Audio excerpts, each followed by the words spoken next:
नमस्कार, पोलीस माझा न्यूजच्या बातमीपत्रात आपलं मनापासून स्वागत. पाहूयात काही विशेष घडामोडी.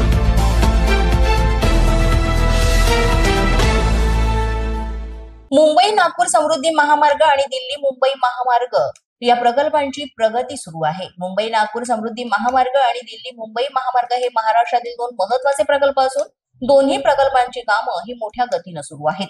याच दरम्यान नाशिक ते पालघर महामार्गासाठी 18,020 कोटी रुपयांचा प्रकल्प सुरू केला जात आहे. या महामार्गामुळे नाशिक ते पालघर दरम्यानचा प्रवास 4 तासांवरून फक्त 1 तासात होणार आहे. 118 किलोमीटर लांबीचा द्विगतीय महामार्ग वाळवण बंदर आणि नाशिक जिल्ह्यांचं अंतर कमी करणार आहे.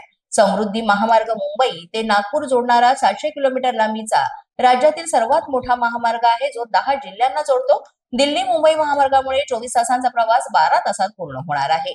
नवा महामार्ग पालघर आणि नाशिक जिल्ह्यातील 42 गावांमधून जात असून या प्रकल्पामुळे औद्योगिक आणि कृषी विकासाला सुद्धा चालना मिळणार आहे. तसंच रोजगारांच्या संधी सुद्धा उपलब्ध होणार आहेत. सातपूर येथे कामगाराचा अपघाती मृत्यू. सातपूर येथील शिवाजीनगर धूमनगर या परिसरामध्ये एका बांधकाम साईटवर काम करीत असताना 2 कामगारांचा दुर्दैवी अपघात झालेला आहे. तुळशीराम माळी आणि विवेक कुमार हे 3ऱ्या मजल्यावर रंगकाम करीत होते, तेव्हा झुल्याची दोरी तुटली आणि दोघेही खाली पडले. विवेक कुमार याचा जागीच मृत्यू झाला, तर तुळशीराम माळी यांच्यावर उपचार सुरू असताना त्याचाही मृत्यू झालाय. तुळशीराम माळी हे 20 वर्षांपासून रंगकाम करीत होते आणि श्रमिक नगर मधील संत सावता माळी मंडळाचे ते सदस्य होते. बांधकाम साइट्सवर कामगारांच्या सुरक्षेचे दुर्लक्षता केल्यामुळे या घटनांमध्ये वाढ झाली असं स्थानिकांचं म्हणणं आहे. नाशिक महापालिकेनं भूखंड विकास शुल्कामध्ये तिप्पट वाढ केली आहे. नाशिक महापालिकेनं शहरातील निवासी मिळकतींवरील भूखंड विकास शुल्क तिप्पट वाढवलंय. यामध्ये रस्ते, पदपथ, गटारांसारख्या पायाभूत सुविधांच्या खर्चात वाढ झाल्याचं कारण देत 1 एप्रिल 2025 पासून ही दरवाढ लागू होणार असं सांगण्यात आलंय. भविष्यामध्ये प्रतिवर्षी 10% वाढ केली जाणार असल्याने याचा फटका घर घेणाऱ्या नागरिकांसह बांधकाम क्षेत्रातही बसणार आहे.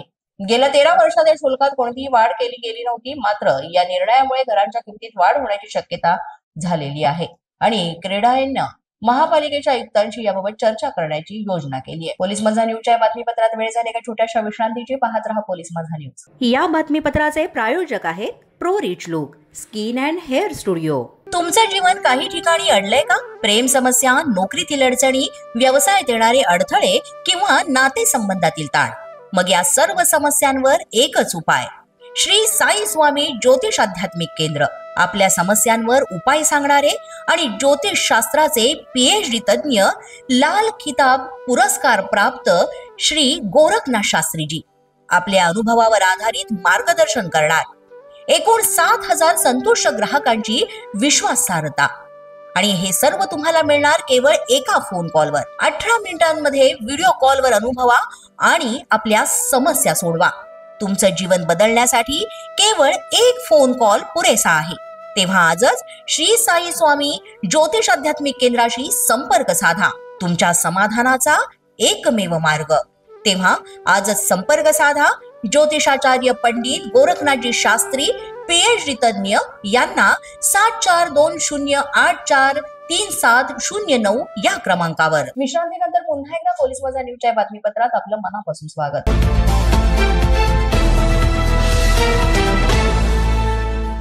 कानपूरमध्ये आयकर विभागाने मोठी कारवाई केलेली आहे. उत्तर प्रदेशच्या कानपूरमध्ये आयकर विभागानं 5 पान मसाला व्यापाऱ्यांवर छापा टाकलाय आणि त्यात व्यापारी अमित भारद्वाज यांच्या घर, गोदाम आणि त्याच्याच भावाच्या घरावर ही कारवाई करण्यात आली आहे. अधिकाऱ्यांनी घराचा गेट तोडला आणि साधारण 12:30 वाजता त्यांच्या मोठ्या भावाच्या घरी छापा टाकला.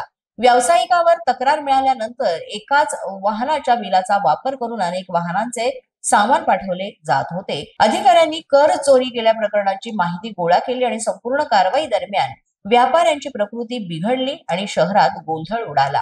मात्र ही कारवाई सुरूच राहिली. गोव्यामध्ये रस्ता अपघातामध्ये मृत पावलेल्या तसंच बुडून मृत्युमुखी पडलेल्या घटनांमध्ये वाढ झालेली आहे. गोवा राज्यात रस्ता अपघात तसंच बुडून मरणाच्या घटनांमध्ये गेल्या 5 वर्षांमध्ये 1,37,065 हे रस्ता अपघात झाले, ज्यामध्ये 1,022 लोकांचा दुर्दैवी मृत्यू झालाय. यामध्ये 70% बळी हे दुचाकी अपघातांमधून झालेले आहेत. त्यामुळे हेल्मेट वापरणं अत्यंत महत्वाचं आहे असं म्हटलं जात आहे. दृष्टी लाईफ सेव्हिंगच्या जीवरक्षकांनी गेल्या वर्षी 639 जणांना बुडण्यापासून सुद्धा वाचवलेले आहे. यामध्ये 139 कर्नाटकमधील आणि 106 महाराष्ट्रातील पर्यटक होते. 105 पर्यटकांचे यामध्ये बुडून मृत्यू झाले. त्यात 70 रशियन आणि 16 ब्रिटिश नागरिकांचा समावेश आहे. पोलीस जागृतीसाठी विशेष कारवाई करीत असून दुचाकी चालवताना हेल्मेट वापरण्याचं आवाहन वारंवार केलं जात आहे. आजच्या बातमीपत्रात इतकंच. तुम्हाला आमचं बातमीपत्र कसं वाटतं याबाबत अवश्य अभिप्राय कळवा. यासाठी पोलीस माझा न्यूजचं युट्यूब चॅनल सबस्क्राईब करा. तसंच आमचं फेसबुक, इंस्टाग्राम आणि ट्विटर अकाउंट फॉलो करा. अधिक माहितीसाठी आमच्या www.polismazanews.com या वेबसाईटला भेट द्या. आमचे अधिकृत प्रतिनिधी व्हायचं असेल तर स्क्रीनवर दिलेल्या क्रमांकांवर आजच संपर्क साधा. पुन्हा भेटूया पुढील बातमीपत्रात. तोपर्यंत पाहत रहा पोलीस माझा न्यूज. अशाच नवनवीन अपडेटसाठी आणि ताज्या बातम्यांसाठी पोलीस माझा न्यूज युट्यूब चॅनल सबस्क्राईब करा. तसंच आमचं फेसबुक, इंस्टाग्राम आणि ट्विटर अकाउंट फॉलो करा. अधिक माहितीसाठी आमच्या www.polismazanews.com या वेबसाईटला भेट द्या.